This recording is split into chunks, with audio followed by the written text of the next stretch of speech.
Telugu cinema చరిత్రలో స్టూడియోలకి చాలా importance ఉంది.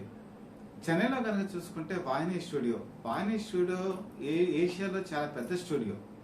చాలా షూటింగ్లు అంటే కేరళ నుంచి, తమిళనాడు నుంచి, ఆంధ్రప్రదేశ్ నుంచి ఎన్నో షూటింగ్లు అక్కడ జరిగేవి. కానీ ఈరోజు వాహిని స్టూడియో లేదు. ఆ ప్రాంతంలో ఒక హోటల్ వచ్చేసింది. అలాగే పద్మాలయ స్టూడియో హైదరాబాద్లో 1983 ప్రాంతంలో సూపర్ స్టార్ కృష్ణ నిర్మించారు. ఈరోజు ఆ స్టూడియో ఎక్కడ కూడా ఆనవాళ్ళు లేకుండా అక్కడ కన్స్ట్రక్షన్స్ జరిగిపోయాయి. ఇలాగా స్టూడియోలు కనుమరుగైపోతున్నాయి. ఎందుకంటే ఈరోజు ఇళ్లలో షూటింగ్ జరుగుతోంది, పల్లెల్లో పట్టణాల్లోకి షూటింగ్స్ వెళ్ళిపోయాయి. కాబట్టి ఈరోజు స్టూడియోస్లోనే సినిమాలు తీయాలనేటువంటి కాన్సెప్ట్ పోవడంతో ఆ రోజు ఉన్నటువంటి స్టూడియోలు ఈరోజు లేవు. ఆ గుర్తులు కూడా ఎక్కడా కనిపించట్లేదు. అలాగే సినిమాల విషయంలోకి వచ్చేప్పటికి సినిమా థియేటర్లు 2008, 2010 వరకు కూడా ఆంధ్రప్రదేశ్లో సింగిల్ థియేటర్స్ రాజ్యమే లేవి. అసలు మల్టీప్లెక్స్ 2008 నుంచి ప్రారంభమైతే ఇప్పటికీ అసలు మల్టీప్లెక్స్ అనేది పూర్తిగా సినిమా సామ్రాజ్యాన్ని ఏలుతోంది. అసలు సింగిల్ థియేటర్స్ ఎక్కడో ఆనవాళ్ళు లేకుండా పోతున్నాయి.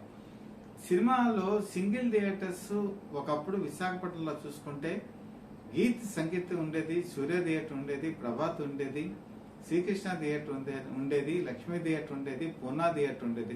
పూనా థియేటర్ అయితే చాలా ఓల్డెస్ట్ థియేటర్. అలాగే నెల్లూరులో వచ్చేప్పటికి కనకమహల్, అద్దాల మేడ అలా ఉండేది. అక్కడ కూడా చాలా మంచి సినిమాలు ప్రదర్శితమయ్యాయి. రాధా మాధవ థియేటర్ ఉండేది, విజయ్ మహల్ అని చెప్పి ఉండేది.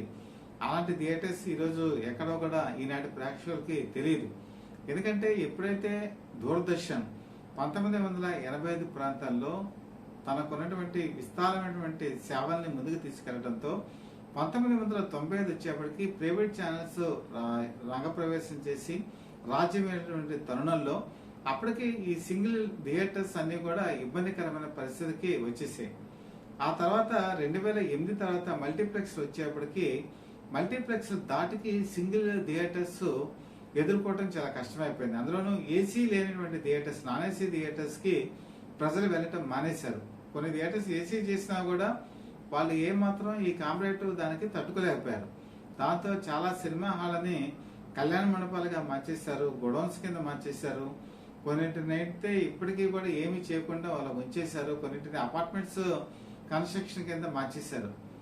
అయితే ఇప్పటికీ ఆ పాత సినిమాలు ఆ థియేటర్లో చూసిన వాళ్ళకి ఆ ప్రాంతంలో వెళ్తున్నప్పుడు చాలా బాధ అనిపిస్తుంది. విశాఖపట్నంలో కనుక మనం చూసుకుంటే పూనా థియేటర్ ఎన్నో అపూర్వ కళాఖండాలు అక్కడ ప్రదర్శితమయ్యాయి. ఈరోజు అక్కడ ఆ ప్రాంతం చూస్తే చాలా బాధ అనిపిస్తుంది. ప్రభాత్ థియేటర్ ఒకప్పుడు ఆనవాళ్ళు ఇప్పుడు ఎక్కడా కూడా కనిపించట్లేదు. ఇలాగా సినిమా అభిమానులకి ఆనాడు ఉన్నటువంటి స్టూడియోలు లేనందువల్ల బాధ అనిపిస్తుంది. తర్వాత సినిమా థియేటర్కి వెళ్ళి సినిమా చూసిన వాళ్ళకి అదే బాధ అనిపిస్తుంది. అలాగే హైదరాబాద్ లాంటి ప్రాంతాల్లో కూడా చాలా సినిమా థియేటర్లు పాతవి ఉన్నవి ఇప్పుడు ఏవి లేవు.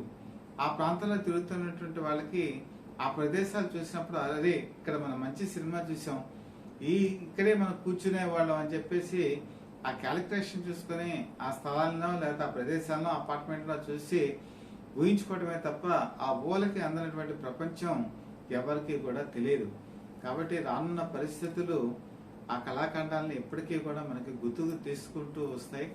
అలాగే సినీ ప్రేక్షకుల కళ్ళల్లో నీరు కూడా తెప్పిస్తూ ఉంటాయి.